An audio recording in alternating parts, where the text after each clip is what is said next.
Good afternoon and welcome to another edition of A Conversation with the Chicago 16-inch Softball Hall of Fame. Today we are in downtown Forest Park at the Hall in front of a live audience of Hall of Famers, matter of fact. And today we are going to be talking to a gentleman that got inducted on the 26th of October. Pete Raines was inducted into the Hall of Fame here in downtown Forest Park, and that's where we do it live. I want to always thank the board for setting aside the time at 2 p.m. Every Saturday, and our president Paul Rowan, so we can talk to these Hall of Famers, which has been really something here the last 2 years. And this is our second guest of the year, and this is really going to be a thrill to talk to Pete. Pete, thanks for coming in here today. This is great. Oh, I know you've come a long way, and we got your softball weather out here today with the snow. When do you remember that first time when you says, I'd like to take a crack at this game? You know, was it the high school? Was it grammar school? What was it? Was it later in the life? No, I was still playing baseball. You were playing the hardball. And I was walking through Kennedy Park. I was probably 18 years old, and I was just about done with baseball. And maybe I was 17. And a guy named Tom McCann, Shoes McCann from Beverly, was on a team that played in Kennedy Park Tuesday, Thursday. And they were short a player, and I was walking through the park, and he asked me to play. So I played for them that day, and then kept playing. That was it. And this was 16-inch, correct? 16-inch, yeah. 16-inch, right? Yeah. And I guess back in those days, no glove. Right. Yeah, no glove. Time to break the fingers and everything else. Right. Yeah. What year? You remember what year this was? Yeah, that was 1985. 1985. Yeah. You walked into the Yeah. And then was it something where you fit right in? Did you want to play a certain position, or they told you, hey, play short center, play left? I played the outfield. Okay. And that day, and I just kept playing with them every week and played the outfield the rest of my life. But no, I fell in love with it right away. That day, I never thought I'd like it. I was playing hardball. Right. You know, I just all the older guys played, and it was a game that the older guys played, you know. Exactly. And I didn't think that I would like it as much as I did, but I did immediately. Right, exactly. Yeah. Was this more of a like an A-League Park District League? Exactly. Yeah, it was not the Fitzgas thing, was it? No, that came later. Yeah. Okay. So how long did you play with this situation? I played there for, I think, 2 years, and then I got a Fitzgas. And they start to notice. Yeah. Pete Raines. Yeah. Exactly. And this is where all this intermingling goes with a lot of you guys, where you get noticed and everything else. So you make this progression to the Fitzgas Southside neighborhood team that battled for a long time here, a good decade, I think, right? Yeah, we were probably there. Our Fitzgas team was probably in the league 15 years. 15 years. Yeah. Wow. Over those 15 years, did you have a lot of the same players, camaraderie, with their minor changes to improve the team? Were you guys always looking to improve? You know what? We had such the same set of guys. Georgie Kettering is the one that started the team. Okay.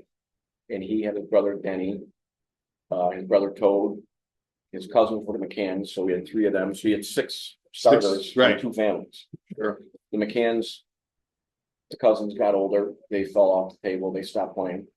And then we were picking up guys my age, Kevin Connors, the Gavin brothers. But then we had the core of the team for the whole 15 years. 15 years. Yeah. What were some of the parks you played at? Do you remember? I mean, a lot of them. That Fitzgas team, we strictly played at Kennedy. At Kennedy. Yeah. Okay. And then we also played at Mount Greenwood, but that was a different group of guys. Right. So it was a great camaraderie of guys, great. right? Yeah. You know, where you that Kennedy Park League back then, it's still, well, I guess it's really good now, but it was a great league. I mean, Ringers had a phenomenal team, Caribou. There was a lot of talent in that league. You guys, for a decade with you battled the Ringers, right? With the Ringers, you guys played in 5 park championships there between 92 and 98. We won 5. 5 of them, I played in 7. We won 5. Yeah. In those 5 years, were they battles or were they? Oh yeah, they were great. It was always 2. It was a single elimination playoffs. You got the championship. It was double. Okay. Great. Okay. Yeah, unbelievable. And then now it looks like just like the rest of the gentlemen that are in our office. By the way, I want to mention the guys that are in our audience today that came out here to see you. We got Mick Balestri, Joe Polito, Frank Lentine at Caputo. Thank you, gentlemen, for coming. We're gonna do a question session at the end where you guys will ask him one question at the end. This is a new thing that I'm doing, so you'll have to speak. We gotta speak a little bit loud today because our mic sometimes doesn't pick it up. So both of us too, but yeah, you guys be prepared when I ask you for a question, or you can interrupt at any time as long as we're not in some kind of dialogue.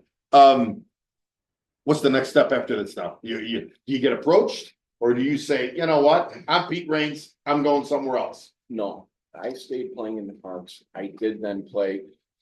The problem back then with the South Side parks, where I was playing with, it was hard to get guys to play tournaments on the north side, or tournaments traveling to Iowa, or tournaments anywhere other than close to home. Got it.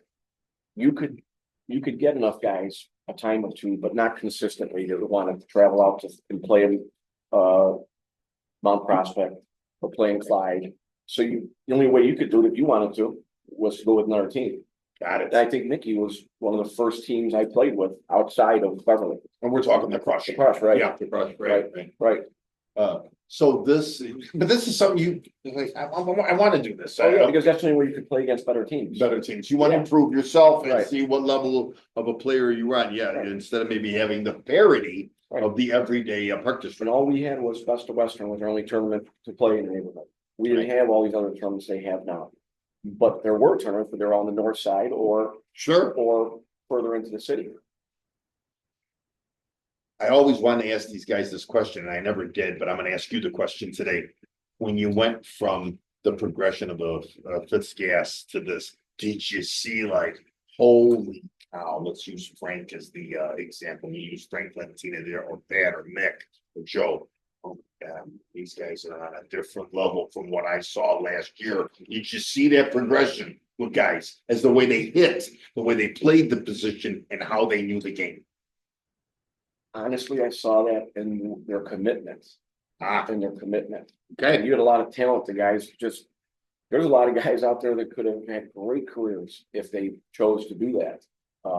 They had the talent. It's just they had different priorities. They had work, they had kids, they had a family that wouldn't allow it just because they were too busy, or a single parent. I mean, there's a lot of reasons, but the commitment level when you get and start playing in tournaments and going to play in leagues in Mount Prospect when you live in Beverly, it's a big commitment. Sure. But that's the only way you get to play and get on, to improve yourself and improve the team you have to compete at that level. Sure. Exactly. And you have to do it consistently. You're not going to win right away. Right, exactly. They're the growing pains of this, right? Exactly. Sometimes I'm hearing Mick's telling a story, and of course, I didn't know about some of these teams because I played at the Park District level. And I'll hear him talk about stuff, and I'm like, wow, this happened. Or Frank will talk about days when he was on Chicago Avenue. This is just something incredible, that the commitment, that word you use, and all these guys use the commitment, because I think the downfall of the game today is now the commitment. I think you see that with the modern day player. I do. I see the same thing. It's just history repeats itself. It's the same thing. Guys they love playing and they're good and they're talented, but they don't love playing every day. Right. Oh, right. And they're.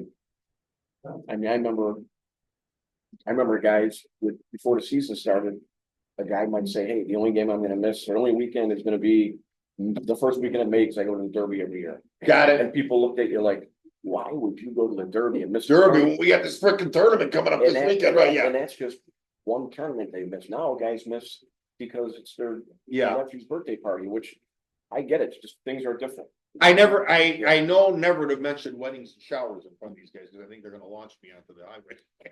Yeah, Pete's already got the stop sign. I know that I went to a lot of weddings. Those after I'd be a sunburnt and I'd be changing clothes in the car, filled with dirty, and try to clean up in the bathroom at a wedding. I mean, well, sure. We get there when the game's over. We're gonna leave. Yeah, you want to leave the tournament. Exactly. You earned a first team awards, ASA All-American awards.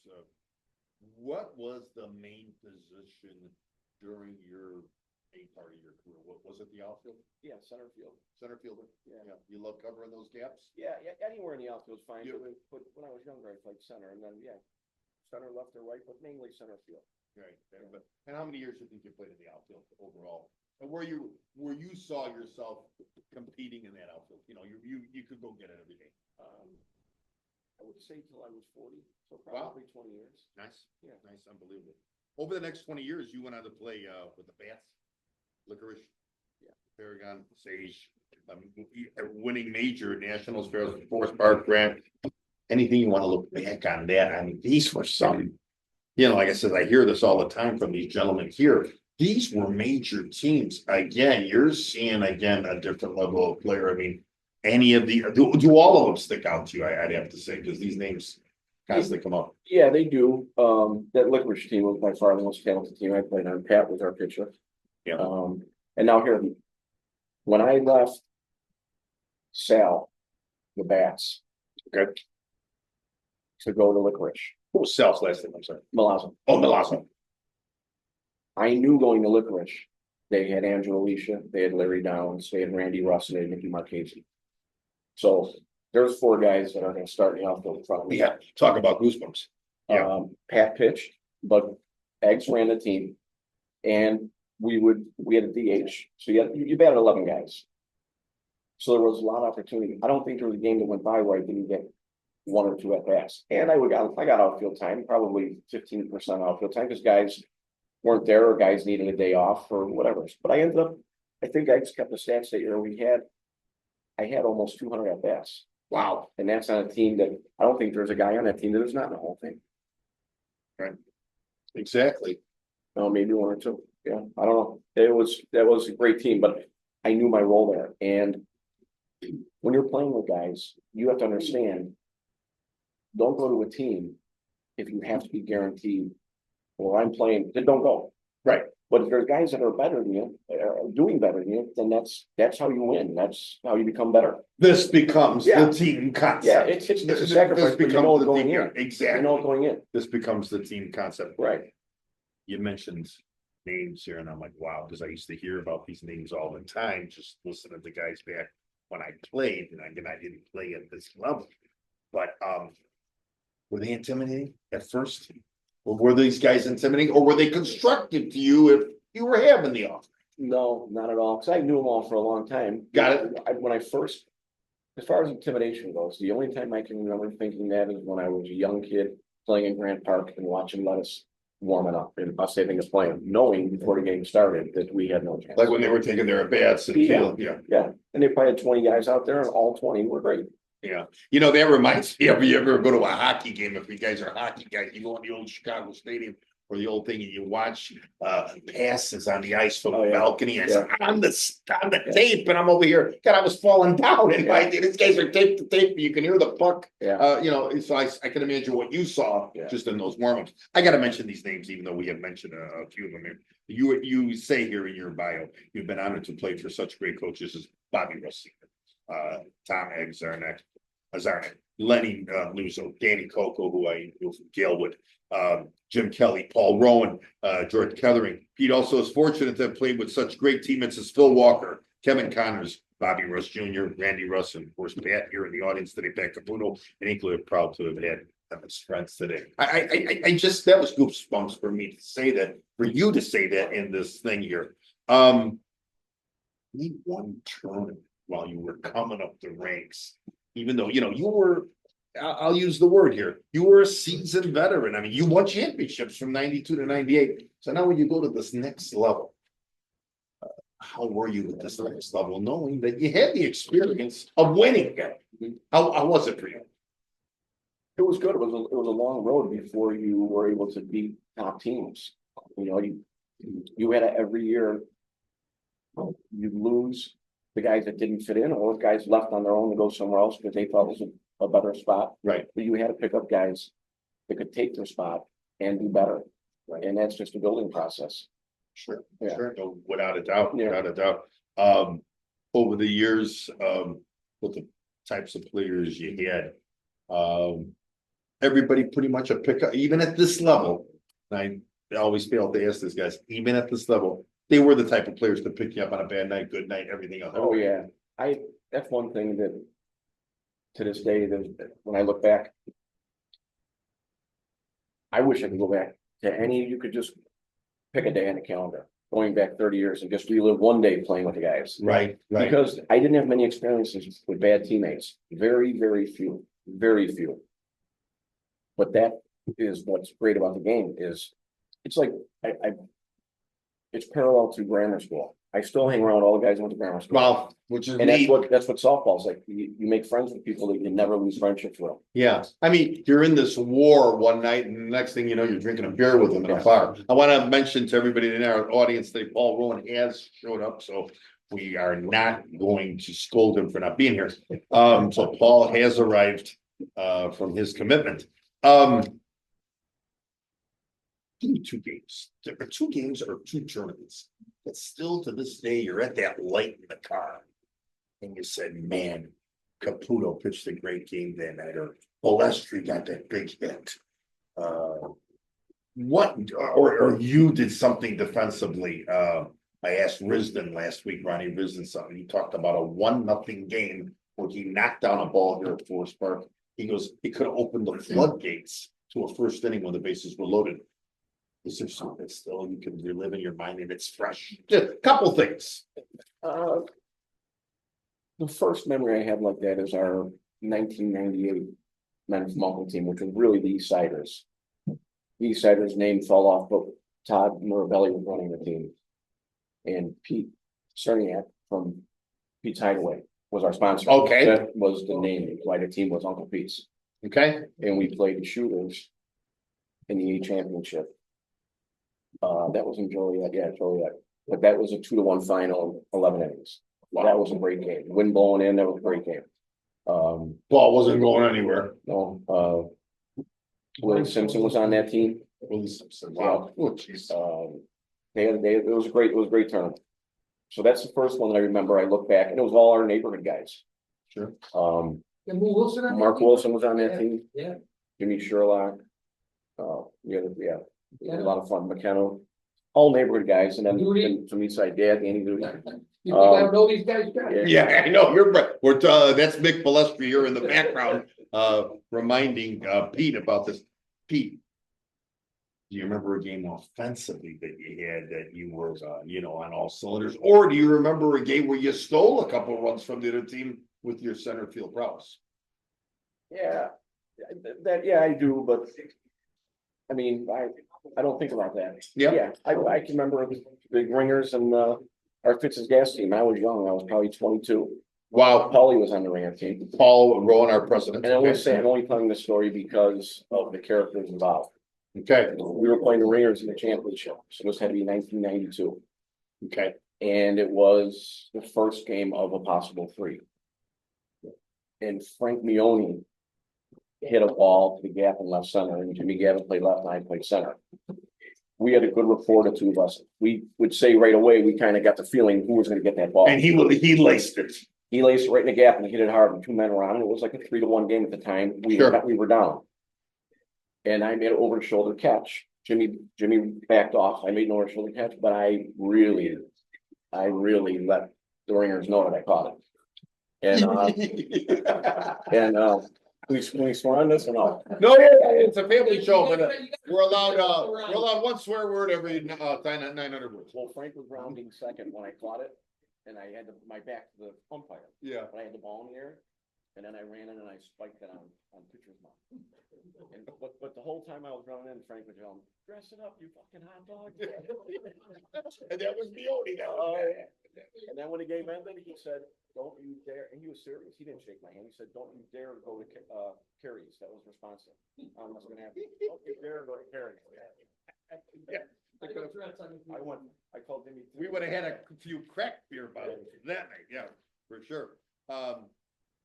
It's just amazing because the levels, like I said, you started at Park District level. As I was reading this, you see all these different types of players and everything else, and the teams, the championships. I mean, I think in 2006, were you with the Woodpeckers? Yeah, I forgot to mention that. Yeah, that was a fun team. And Lounge in 2010. I think that team, those guys are still celebrating. Yeah. Were they underdogs that year? We had a good. We were probably right there with everybody. Right? I don't know. Do you beat us? Yeah. Yeah. I don't remember that very well. Bottom of the eighth, fifth game. Remember fall out? And then, then we got We got canceled. fogged out We on gotta play Sunday on night. Monday. We're getting comments from our audience if everybody's picking this up, and this is great. Let's go back to the beginning to now. Did you ever think we're gonna get to this level, play with some of these players, you know? I was hoping some of these guys would just say hello to me when I see you. So you get to this level and you're playing with them now. I mean, what goes through your mind now that you've sat back and said, wow, you know, I had this career of over so many years, it's crazy. Yeah, I just. The friendships stick out the most. I mean, playing Yeah. at that level with those guys, they just make you better. And they're all, like I said, they're all good guys. You got guys there that I don't think ever said anything in their life unless they were hurt. But they treat you and every teammate. It doesn't matter what your role is on the team. Right. It's all about winning and it's all about commitment. All about winning and all about commitment. Yeah. And that is a huge word that we used here today. You're still active with the coaching and the playing, right? Oh, yeah. You're still, and Yeah. how do you feel when you're playing now at your age? Same feeling, want to win. Do you see the commitment when you're playing with what you're playing now? Yeah. Yeah. Absolutely. Where, Yeah.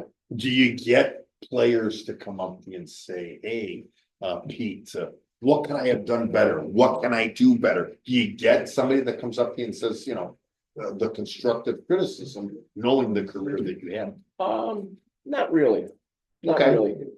Do you sometimes point out, hey, listen, you know, do it this way, play him in a little bit? Will you make a correction? Well, that I will say, if a kid's young and doesn't know who's playing and who's batting, then I'll definitely say something to them in the field.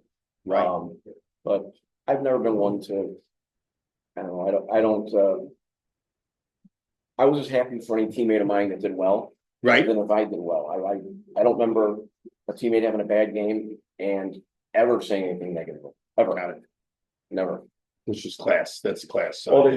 I just know I've been in them shoes a lot of times. Sure. And the last thing you Sure. want is someone saying something. Oh, God, for sure. Yeah. It's just, it is amazing that, you know, you play with the type of players that you play with. And that went on, because I thought maybe it would be the total opposite, but I've never heard these guys talk about egos. Never heard these guys talk about egos. And I do think there's a lot of those, and that you have to avoid those teams and those players. Sure. If you're gonna be on a team that's successful. You might see it once in a while where you see some cancerous players that Oh, are yeah. the team that wins, and that just happens because of the talent level outweighed You're right. the issues, but in general, it makes for a long season. Because like you said, this thing cracks and crumbles. All right, I'm gonna reach out to the guys Okay. For maybe a question or two. And well, guys, you're gonna have to talk just a little bit louder so the mic picks it up. Joe, we're gonna start with you. Joe Polito, you got a question for the Hall of Famer, Pete Raines.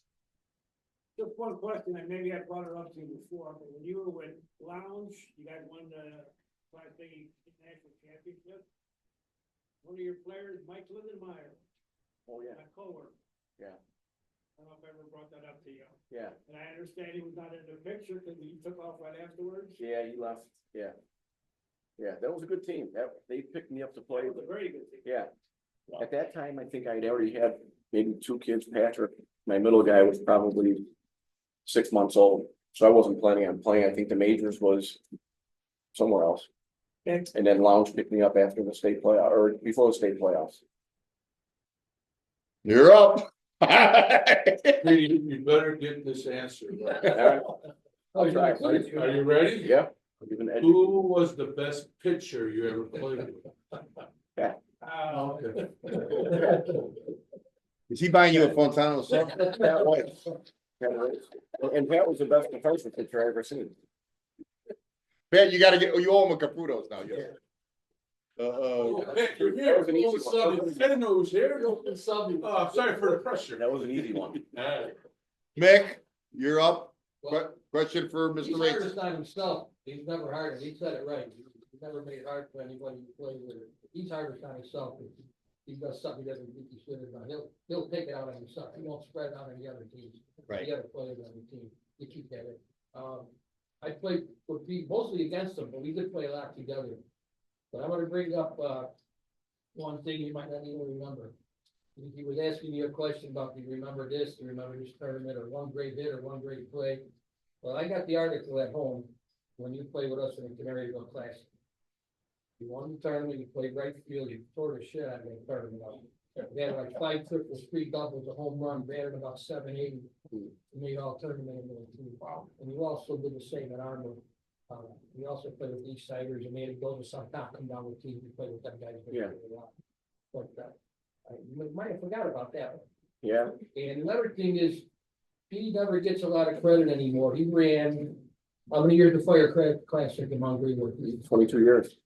22 years this guy ran a tournament. Wow, in Greenwood.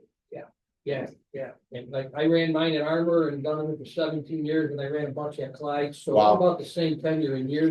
Sure. Well attended, well respected term. Fortunately, I think about it, on the holiday. Park packed, 16 to 24 teams, grills going, coolers going, family stay there all day, nobody goes home. You lose your first game, you ain't going nowhere, you're there for 14. Yeah, you're staying there. Yeah, and he ran that, and people forget that he ran that all these years. Well, He don't get enough credit for that. Wally Philpins. Wow. Unbelievable. A passionate time, for sure. Always set up Sure. a treat. That's Oh, what we yeah. call giving back to the game. To the game. That's what Right. we did. Lot That's of- what guys like us There did. were a lot of lives at that time.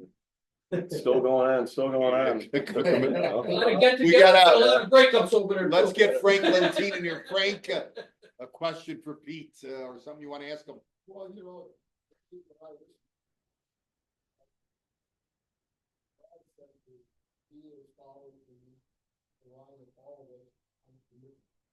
Commitment that he said to change, and the best part is he never saw it, always kept it apart. That's going pretty big. You live around the park south side, you gotta go to the north side.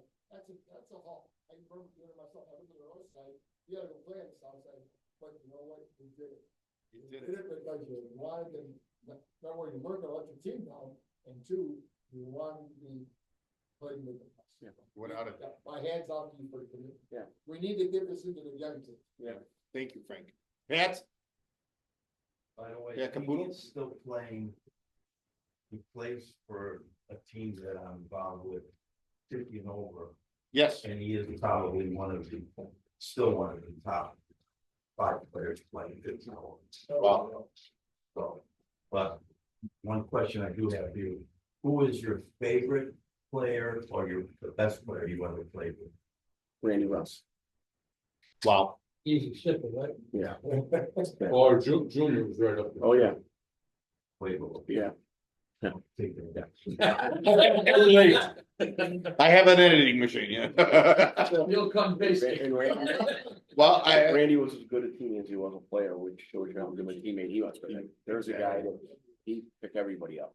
but day in and day out, he was something else. Yeah, never had a bad word to say about it. It's Paul, President Paul Rowan, anything you would like to ask, Mr. Raines? Not a question, but just kind of a statement, you know. We, the Rangers out of Kennedy, we were the first ones out of the neighborhood. We wanted to get out of the neighborhood and go play bigger ball. Sure. Played at Kelly, Mount Prospect and everything, Blue Island. And, you know, Petey was one of the players as we tried to move along to pick up and play with us. And he played with us a couple of times, but this says Petey could have been moved up to the major level probably many years before he ended up getting there. But his loyalty was to his neighborhood guys and his neighborhood team, and he wasn't gonna leave them. He helped make them better, you know, Sure. him and Fitz's Gas was one of the toughest teams, and I tell you, Fitz's Gas couldn't play in the same league we were playing. But he is not just a great player, but he's a great loyal guy that makes everybody around him better. Fantastic. Well, I'm gonna ask you a question and then I'll let you go. So I always ask this question to all the Hall of Famers here. How did it feel when a Pete Raines gets a call from the board or a Paul Rowan that you're going in the Hall of Fame? Where were you? What was going on? And were you surprised that you were going? Yeah, I was at home working when Paul called me. Paul always calls when people are working. I don't. I'm always working. But No, no, okay. I was thrilled. Yes. I knew the honor there was because I've Yeah. been a part of it, watching other people go in. I've been a lot of ceremonies, watching Sure. guys that I know get in. And I never thought about getting in or when I would get in or if I would get in and really thought about it. And then when Paul called me, started having to get the paperwork together and then, I think Bobby Russ submitted my bio or whatever it was. Right. That's when it sinks in. And then you really, the main thing about it is you start thinking about all the years you played and all the guys you played with. You kind of go through down memory lane. But no, it was a great honor. I mean, phenomenal. Yeah. And it's other than your kids, as far as I go, and the things you do, work, I mean, softball's such a big part of guys' lives to play, and we're still around playing it and talking about it. It is the greatest game. And I never, when you're a hardball player, you think that's what you're gonna do, and then when you're done playing Sure. baseball, that's the end of it, but when you play 16-inch, there's not many guys to quit playing. Right. You know, Sure. they don't play it and not like it. Exactly. And it's just such a foundation for friendship. So you're always gonna remember that October 26th night for sure. Oh, yeah, absolutely. Absolutely. It was great. Yeah. Fantastic. Well, you stole a little bit of my thunder, but I have to ask you then, and all these gentlemen. Guys, all of you, including our president, Paul Rowan, and of course, the Hall of Famer now here in front of me, Pete Raines. Is this the greatest game on dirt? No doubt. All right, No doubt. Pete, want to thank you for coming Thank down you. from New Lennox for this. Yeah, This I was appreciate great. it. I appreciate We'll it. see you next Saturday with another Hall of Famer. Our audience, Hall of Fame audience, thank you very much. Have a good day.